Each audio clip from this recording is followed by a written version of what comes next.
Okay, so get this.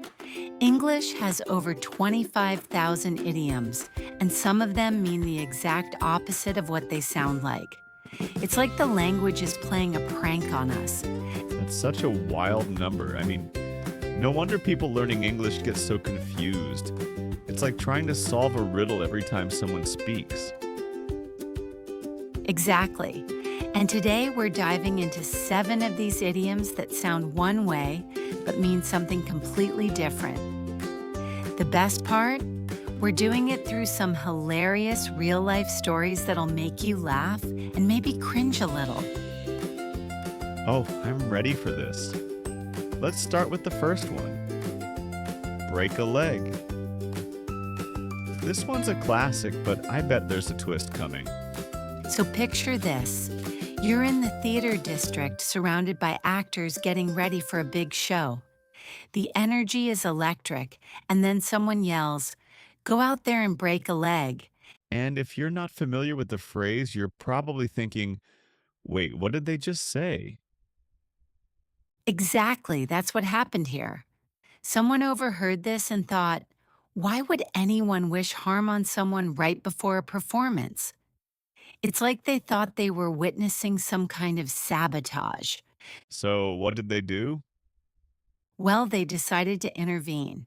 As the actor walked toward the stage, they stuck out their foot to trip him, thinking they were somehow saving him from disaster. Instead, the poor guy fell, props went flying, and chaos ensued. Oh no. That's both hilarious and painful to imagine. So, let's break this down for everyone. Break a leg is actually a way of wishing someone good luck, especially in the theater world. It's based on an old superstition where saying good luck was thought to bring bad luck. Right, so instead, they'd say the opposite, break a leg, to ensure a great performance. It's like reverse psychology, but with a dramatic flair. And no actual leg breaking involved.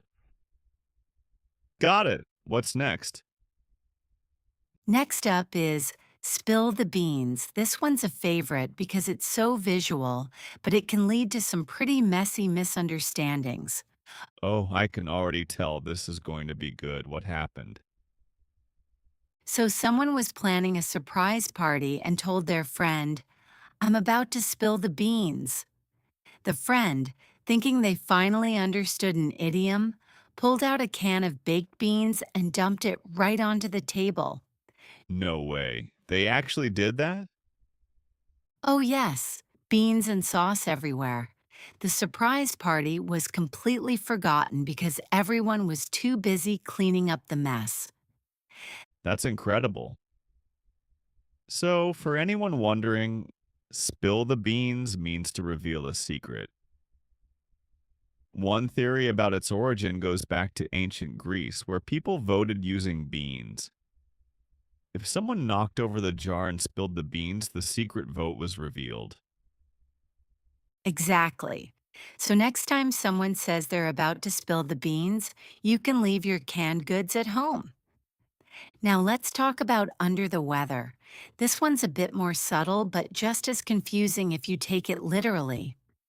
Right, because if you hear it and look outside, you're probably thinking, what does the weather have to do with anything? That's exactly what happened here. Someone got a text saying, "I'm feeling a bit under the weather," and they immediately checked the forecast. It was sunny and clear, so they were completely baffled. So, what did they do? They decided to experience it for themselves. They put on a raincoat, grabbed an umbrella, and stood under a tree for an hour waiting to feel whatever their friend was feeling. That's dedication. So, for everyone listening, under the weather simply means feeling sick or unwell. It has nothing to do with the actual weather. The phrase likely comes from old sailing days when seasick sailors were sent below deck, literally under the weather, to recover. Exactly. So instead of a raincoat, maybe just send some soup next time. All right, next up, a piece of cake. This one's a bit sweeter, at least in theory. Oh, I love this one. What's the story? Someone saw a guy struggling to fix his bike chain and decided to help. After fixing it, the guy said, "Wow, that was a piece of cake for you." And of course, the helper thought he was being offered cake as a thank you. Oh no. Did they actually ask for cake? They did. They looked around, patted their stomach, and said, "Cake? Yes, please." The guy just stared at them like they were from another planet and rode off.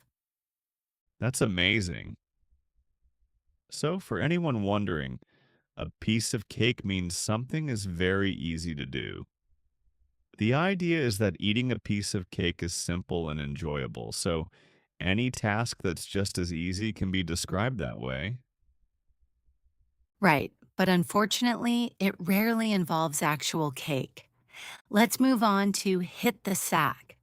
This one's pretty straightforward, but it still managed to cause some confusion. I can see how. What happened? Someone heard their roommate say, "I'm wrecked, time to hit the sack," and thought they meant it literally. They found a burlap sack of laundry in the corner and started punching it like a boxer in training. Oh no. What did the roommate do? They peeked over the edge of their bunk, completely bewildered, and asked, "What are you doing?" That's fantastic. So, hit the sack just means to go to bed. It comes from the days when people slept on sacks stuffed with straw. Before sleeping, they'd pat or hit the sack to fluff it up. Exactly. So no punching laundry bags required. Next up is Crocodile Tears. This one's a bit more dramatic, but just as confusing if you don't know the meaning. Right? Because if you hear it, you're probably thinking, what do crocodiles have to do with anything? That's exactly what happened here. Someone saw a kid crying after getting in trouble, and the mom said, "Oh, stop with the crocodile tears." The observer immediately started looking around for an actual crocodile. Oh no, that must have been quite the scene. It was. They were scanning the playground, completely panicked, thinking a reptile was hiding among the kids. So, for everyone listening, crocodile tears refers to fake or insincere sadness. The phrase comes from an old myth that crocodiles cry while eating their prey, as if they feel guilty. Exactly. So, no actual reptiles involved. Finally, let's talk about Bite the Bullet. This one's a bit more serious, but still caused some confusion. What happened? Someone's flight was canceled, and they had to decide whether to take a hotel voucher or wait 12 hours for the next flight. They called a friend who said, "Sometimes you just have to bite the bullet." And this time, they got it right? They did. They didn't look for a bullet. They just accepted the situation and waited. That's progress. So, bite the bullet means to face a tough situation with courage. It comes from old battlefields where soldiers would bite on a bullet during surgery to endure the pain. Exactly. And with that, they officially mastered these idioms. Let's recap. Break a leg means good luck. Spill the beans means reveal a secret. Under the weather means feeling sick. A piece of cake means something easy. Hit the sack means go to bed. Crocodile tears means fake sadness. And bite the bullet means to face a tough situation bravely. After all that, learning idioms now feels like a piece of cake. And there you have it. Thanks for joining us, and we'll see you next time.